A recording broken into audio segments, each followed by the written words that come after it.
책은 당신의 삶을 바꿀 수 있습니다. 안녕하세요. 책입니다. 들으면 들을수록 여러분들의 운이 좋아지는 읽고 떠들기 시작하겠습니다. 오늘 소개드릴 책은 최고의 인재는 무엇이 다른가 라는 책입니다. 박봉수라는 분이 지으셨고요. 원앤원 북스에서 나왔고 2019년 4월에 출간된 책입니다. 총 페이지 수는 296쪽입니다. 먼저 저자 소개 짧게 말씀드려 보겠습니다. 저자 박봉수, 기계공학과 마케팅을 전공하고 LG와 대형 제약사 등에서 경영혁신, 생산기술 등의 기획을 담당했으며 연수팀장, 인재개발 담당 임원을 역임했다고 하십니다. 현재 P&I 컨설팅의 대표로 계시고요. 문제해결이나 상품기획, 교육체계 수립, 역량 개발 같은 것들에 대한 컨설팅을 활발하게 실시함으로써 조직의 성과 창출을 위한 활력을 불어넣는 그런 일을 하고 계십니다. 리더십이란 팔로워들이 정서적이나 감정적으로 자신의 업무와 회사에 애착을 갖도록 이끌어내는 그러한 힘을 말하며, 팔로워십이란 조직의 과업 달성을 위해서 리더를 적극적으로 서포팅하고 능동적으로 이를 찾아서 스스로 과업을 수행하는 것을 말합니다. 대부분의 직장인은 리더를 따르는 팔로워의 위치에서 회사 생활을 시작해서 연차가 쌓이면서 팔로워를 관리해야 하는 리더의 자리에 오르게 됩니다. 누구나 팔로워이자 리더가 되는 셈이라 할 수 있죠. 그러므로 성공적인 직장 생활을 위해서는 팔로워십과 리더십을 함께 갖추어야만 합니다. 요즘 같은 무한 경쟁 사회에서는 팔로워는 경쟁자와 차별화되는 탁월함이 있어야만 살아남을 수가 있습니다. 반복적이고 일상적인 업무를 대신할 수 있는 사람은 얼마든지 존재하지요. 그러므로 자신만의 역량을 개발해서 조직의 중추 역할을 하는 핵심 인재로 부상해야만 합니다. 이에 비해 리더는 혼자서만 잘해서는 결코 훌륭한 리더가 될 수가 없습니다. 리더는 사람과 조직을 이끄는 존재이기 때문에 팔로워들에게 긍정적인 영향력을 발휘해야만 하고 반드시 조직이 승리할 수 있도록 만들어야만 합니다. 인력을 탄력적으로 운영하고자 하는 기업의 전략과 지속적으로 기업에 머물고 싶은 직장인의 니즈는 항상 일치하지는 않는 법입니다.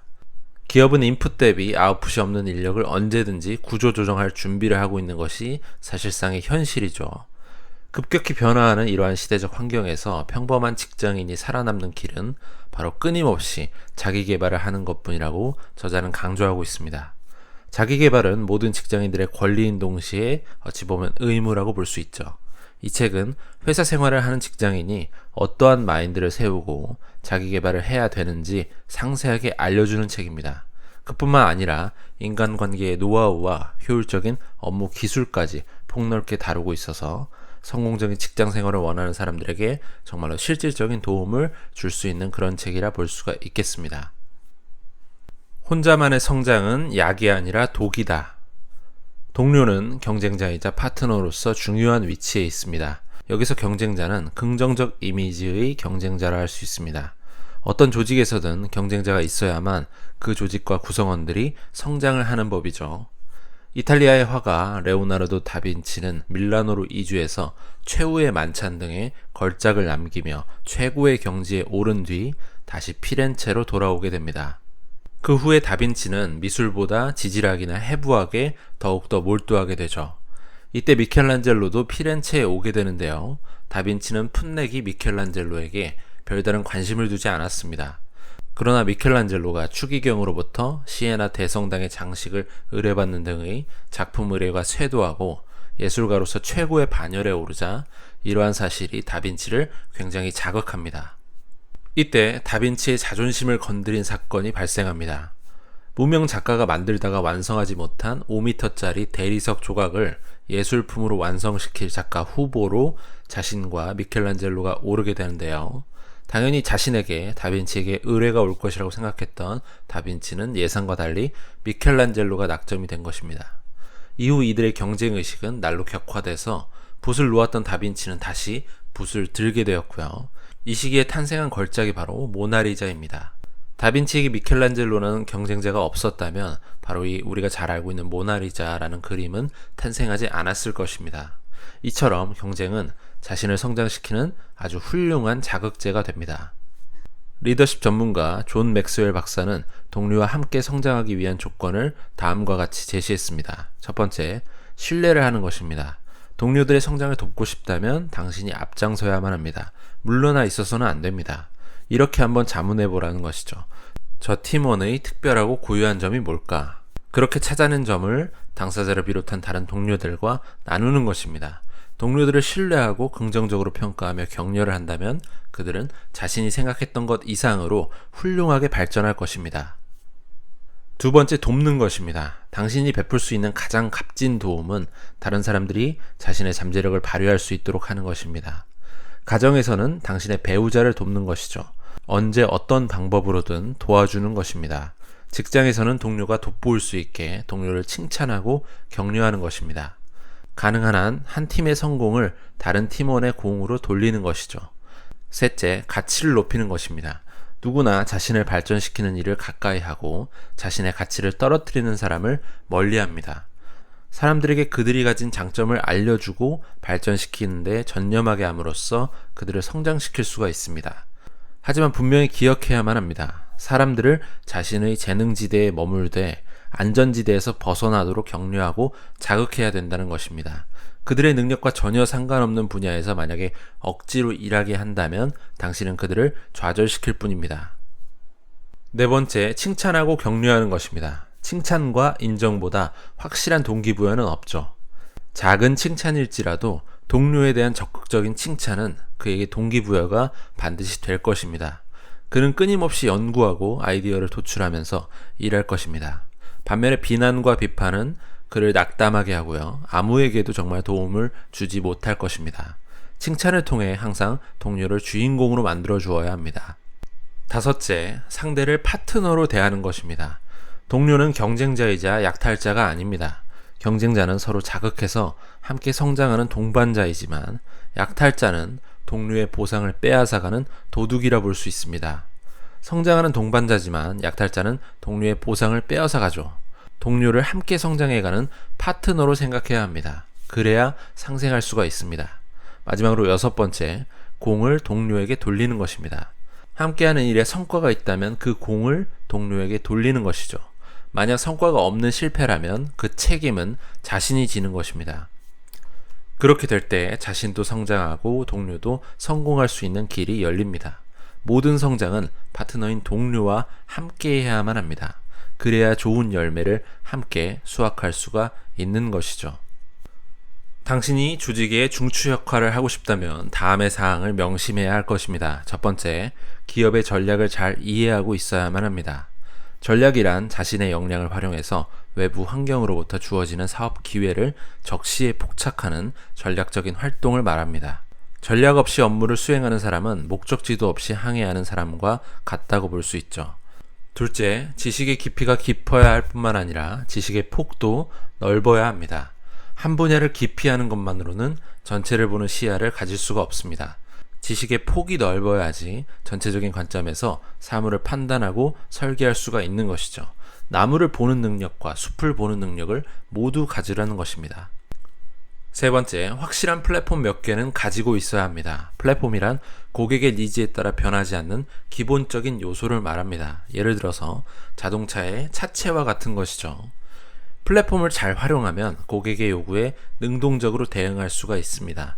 탁월한 기획 능력 등이 자신만의 고유한 플랫폼이라 말할 수가 있죠. 이러한 능력이 있다면 기술 전략의 수립뿐만 아니라 기술 전략, 마케팅 전략 등을 수립하고 설명하는데 정말 탁월한 역량을 발휘할 수 있을 것입니다. 넷째, 사람들과 상호작용을 잘 해야만 합니다. 상호작용을 잘하기 위해선 수직적인 커뮤니케이션뿐만 아니라 수평적인 커뮤니케이션 능력도 탁월해야만 합니다. 다섯 번째, 갈등을 잘 조정하는 조정자가 되어야 합니다. 조직에서는 항상 의견이 상충하게 마련이고요. 이로 인해서 갈등도 발생할 수 있습니다. 갈등은 역기능만 있는 것이 아니라 개인과 조직을 발전시키는 순기능도 있다고 볼 수 있죠. 이때 갈등이 순기능이 되도록 균형 있는 조정자 역할을 해내야만 합니다. 이렇게 조직의 중추 역할을 담당하는 것은 어려운 일만은 아닙니다. 자신과 조직에 대한 관심과 조금의 노력만 있다면 가능한 일이라 볼 수 있죠. 모든 직장인은 결코 대응적인 삶의 자세, 수동적인 삶의 자세를 가져서는 안 된다라고 저자는 강조하고 있습니다. 대응적인 삶이란 느낌이나 감정, 충동, 남들의 대우에 의해서 좌우되는 삶, 생각 없이 맞대응을 하는 그러한 삶을 말합니다. 대응적인 삶과 반대되는 개념은 주도적인 삶입니다. 여기서 말한 대응적인 삶과 반대되는 개념은 주도적인 삶이라 볼 수 있습니다. 주도적인 삶이란 어떠한 일이 일어나든지 자신의 가치에 근거해서 반응을 선택하면서 살아가는 것을 말합니다. 다시 말해 과거나 현재, 미래의 모든 행동과 결과의 책임자는 바로 나다라는 것을 인식하고 자신의 삶에 책임을 지면서 주도적으로 살아가는 것이죠. 대응적인 사람들은 자신의 통제력이 미치지 않는 일에 관심을 가지고 살아가지만 주도적인 사람들은 자신의 통제력이 미치는 일에 영향력을 끼치며 살아갑니다. 우리는 바람의 방향을 바꿀 수는 없지만 돛담배의 돛은 조절하면서 살아갈 수가 있습니다. 대응적인 사람은 바람의 방향을 바꾸려고 하는 사람이고요. 주도적인 사람은 돛을 조절해서 배가 도달하고자 하는 목적지로 향하게 만드는 그러한 사람이라 볼 수 있습니다. 주도적인 사람은 영향력의 원을 확대하는 데 관심을 기울입니다. 영향력의 원이란 자신과 직간접적으로 이해관계가 있는 일 가운데 결심만 하면 스스로의 힘으로 해낼 수 있는 그러한 일들을 말합니다. 예를 들면 사람들과의 약속을 잘 지키고 친절하게 응대하고 예의를 지키면서 양보하고 사과하고 상대의 이야기를 잘 경청하는 등의 그러한 행동을 말합니다. 주도적인 사람이 되기 위해서는 모든 일에 주인의식을 가지고 시간이나 정성, 노력 등 모든 에너지를 가장 확실히 통제할 수 있는 자신의 핵심 문제 해결에 집중해야 하는 것이죠. 영향력의 원에 집중하게 되면 다음의 긍정적인 결과가 뒤따른다고 저자는 강조합니다. 바로 자신과 상대에게 생산적인 결과를 가져오게 되고 처한 형편이나 환경이 개선되게 되고요. 성품과 능력이 점차 증대되게 되고 긍정적이고 적극적, 진취적, 확장적인 사고를 갖게 된다고 말하고 있습니다. 스스로 인생의 주인이 되는 주도적인 삶을 살아가려면 자신이 가진 모든 에너지를 영향력의 원 안에 집중시켜야 합니다. 영향력의 원을 확대하지 않고 축소를 하게 되면, 다시 말해 자기가 할 수 없는 일에 관심을 집중하면 힘이 분산되어서 자기가 할 수 있는 일까지 할 수 없게 되는 상황이 될 수 있습니다. 깊은 생각 없이 행동하는 대응적인 사람들은 쉽게 포기하고요. 시간과 노력 등 에너지의 대부분을 남의 약점을 찾거나 비난하고 험담하는 데 집중합니다. 그 결과 힘이 분산돼서 생산적인 에너지를 만들어내지 못하는 것이죠. 만일 내가 진정으로 어떤 상황이 개선되기를 바란다면 내가 통제할 수 있는 단 한 가지, 다시 말해 나 자신에게 초점을 맞춰서 변화하도록 노력을 해야 되는 것입니다. 이 책에서는 후배 양성에 대한 이야기도 나오는데요. 후배 양성의 첫 번째 단계는 바로 멘티들에게 모델이 되는 것이라 말합니다. 1단계에서는 자신의 성과와 행동이 구성원들의 성과와 행동에 영향을 미친다는 것에 초점을 맞춥니다. 여러 번 가르치는 것보다 한 번이라도 올바른 일을 하는 것이 중요한 것입니다. 사람들은 자신이 본대로 하기 때문이죠. 롤 모델이 되기 위해서는 먼저 자기 자신에게 노력을 쏟아야 하고요. 다른 사람들에게 노력을 쏟는 것보다 더 정말 많이 자신에게 노력을 해야 된다는 것입니다. 후배 양성의 두 번째 단계는 바로 멘토가 되는 것입니다. 조직 구성원의 20%가 조직 성과의 80%를 창출한다고 합니다. 구성원들을 가르치고 코칭하고 멘토링하는 것은 리더의 책임입니다. 시간 투자 대비 이익률을 극대화하려면 20%에 해당하는 좋은 사람을 잘 선발해서 시간과 에너지, 자원을 그들을 개발하는 데 써야만 합니다. 지금 구성원들이 성과를 달성하는 데 문제가 없다고 능력 개발을 소홀히 한다면 언젠가 기회가 주어진다고 해도 성과를 창출할 수가 없게 될 수 있습니다. 훌륭한 멘토가 되려면 경험과 자기 성찰에서 나오는 지혜가 있어야 되고요. 선입견 없이 말하려는 내용에 귀를 기울이는 경청의 자세, 그리고 멘티에 대한 비밀을 지킬 수 있는 능력이 있어야만 합니다. 또한 자신의 삶을 개발할 능력이 있어야 되고 서로 존중해야 되고 인간관계도 탁월해야 되는 것입니다. 후배 양성의 세 번째 단계는 멘티를 지켜보는 것입니다. 이 단계에서 리더의 5가지 핵심 역할에 대해서 저자는 밝히고 있습니다. 첫 번째, 원리와 원칙으로 멘티를 발전시킨다. 두 번째, 멘티가 안전한 환경에서 자신이 배운 것을 실습해 볼 수 있도록 장소를 제공한다. 세 번째, 올바른 방향을 제시한다. 이러한 것들을 통해서 멘티는 자신의 목적지에 도달할 수 있는 최선의 방법을 습득한다. 네 번째, 멘티가 뿌리낼 수 있는 굳건한 기반을 제공한다. 다섯 번째, 멘티가 혼자서 날아오를 수 있도록 도와준다. 멘토는 이 다섯 가지 역할을 통해 멘티가 바람직하지 않은 방향으로 가고 있다면 피드백에서 바른 길로 갈 수 있도록 도와주어야 합니다. 후배 양성의 네 번째 단계는 멘티가 홀로 서도록 하는 것입니다. 이 단계에서는 멘티에게 충분한 권한을 위임해 주는 것입니다. 권한을 부여받은 사람만이 자신의 잠재력을 확실하게 발휘할 수가 있습니다. 리더가 다른 사람에게 권한을 부여하지 못하거나 부여하지 않는 경우에 그 리더는 자신도 의식하지 못하는 사이에 구성원들이 극복할 수 없는 장벽을 조직 안에 만들고 있는 것과 같습니다. 그리고 그 장벽이 오랫동안 남아있게 되면 결국 구성원들은 포기를 하거나 혹은 자신의 잠재력을 발휘할 수 있는 다른 조직으로 이동하게 될 것입니다. 멘티가 권한을 위임받아 능력을 인정받게 되면 이것은 매우 기쁜 일이고 멘토에게는 보람된 일일 것입니다. 후배 양성의 마지막 다섯 번째 단계는 리더를 리드하는 것입니다. 이른바 추종자들을 개발하는 리더들은 한 번에 한 사람씩 자신의 조직을 성장시킨다고 볼 수 있습니다. 그러나 리더를 개발하는 리더들은 비교할 수 없이 큰 폭으로 조직을 성장시킵니다. 리더 한 사람을 만들어낼 때마다 그 리더의 추종자들도 함께 개발할 수가 있기 때문이죠. 조직에 추종자 10명이 들어오면 10명의 힘이 추가되는 것입니다. 그러나 리더 10명이 들어오게 되면 그 리더 10명이 영향을 미치는 추종자들의 힘 10배, 20배, 100배로 힘이 추가된다고 볼 수 있습니다. 지속적으로 혁신과 개선을 하지 않으면 개인과 조직은 변화의 소용돌이에서 살아남기가 어렵습니다. 어제까지의 우량 기업이 하루아침에 도산하거나 사업이 축소되는 경우를 우리는 종종 볼 수가 있습니다. 혁신과 개선을 하는 사람과 기업만이 변화에서 살아남을 수가 있는 것이죠. 혁신과 개선은 자동차의 네 바퀴처럼 같이 움직이는 것입니다. 과거의 혁신은 어느 정도의 비용을 들이고 일부의 제한된 사람만 참여하며 개선은 비용을 거의 또는 전혀 들이지 않고 전원 참여해서 이루어지는 그런 스타일이었습니다. 일본은 개선이라는 것을 통해 성장했고 유럽은 혁신을 통해 성장했습니다. 그러나 오늘날에는 인터넷의 발달로 인해서 정보가 실시간으로 공유돼서 혁신도 저비용으로 전원 참여가 가능해지는 그런 구조가 되었습니다.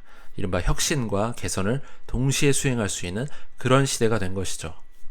혁신의 성공을 위해서는 다음에 5가지의 지침을 명심하라고 저자는 말하고 있습니다. 첫 번째, 혁신의 목적을 분명히 해야 하는 것입니다. 다시 말해 미션이나 비전을 명확히 하고요. 고객 또는 주주의 이익을 위해 최선을 다하면서 국제표준 같은 것들을 정립하고 매출 이익이나 재무제표 등을 구체화해야 하는 것입니다. 둘째, 실행 시스템을 명확히 구축해야 되는 것입니다. 문제를 잘 이해하고 효과적인 해결 방안을 도출하는 것입니다. 세 번째는 조직 체계를 잘 구축하는 것입니다. 조직 체계를 잘 구성하고 조직과 구성원들에 대한 책임과 권한의 위임, 그리고 개인의 혁신 과제의 참여 활성화, 성과 동료 같은 것들의 활동이 반드시 필요하다고 볼 수 있습니다. 넷째, 성과에 대한 모니터링 체제를 갖춰야 합니다.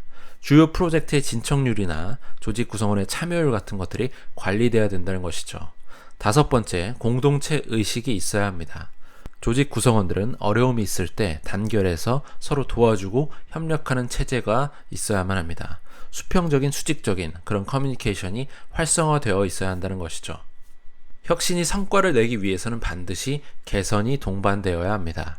긴급하게 해결해야 할 과제는 혁신으로 접근하고 단계적으로 변화를 해야 되는 분야는 개선을 통해서 기업의 체질을 바꾸어야만 합니다. 개선의 출발점은 다른 사람의 아이디어를 잘 수렴하고 긍정적으로 반응해서 함께 이 일에 동참하는 것입니다. 중요한 것은 혁신과 개선 모두 고객의 니즈에 맞춰야 된다는 것이죠. 고객이 원하지 않는 혁신과 개선, 다시 말해 고객의 니즈와 전혀 상관없는 내부의 효율화만을 위한 혁신은 정말 실패하는 것입니다. 혁신과 개선에 대한 성공의 키는 바로 고객이 가지고 있다는 것을 우리는 정말 명심해야 할 것입니다. 또한 혁신과 개선은 기업에게만 필요한 것은 아니고요. 기업이나 조직을 구성하고 있는 개인에게도 절실하게 필요한 부분입니다. 끊임없이 혁신과 개선을 하지 않는다면 개인도 기업도 살아남기가 힘든 것이 4차 산업혁명 시대의 환경이자 요구되는 바라고 볼 수가 있겠습니다. 어떠신가요? 정말 평범한 삶을 살아가는 평범한 직장인들에게 정말 꼭 필요한 그런 책이란 생각이 듭니다. 평생 직장이 사라진 현 시대에 변화를 꾀하지 않고서 안전지대에 머무르는 직장인은 기업의 구조조정 1순위 대상이라 볼 수 있습니다. 지금 어떻게 하느냐에 따라 5년 후에 당신의 자리가 결정된다고 저자는 강조합니다. 안전지대에 머무를 것인가 아니면 최고의 인재로 한 걸음 내디딜 것인가는 나에 달려 있습니다. 대기업 사원부터 임원까지 두루 거쳐서 현재 컨설팅 회사의 대표인 저자는 이 책을 통해서 성공하는 직장인의 정말 5가지 핵심 기술을 얘기해주고 있습니다.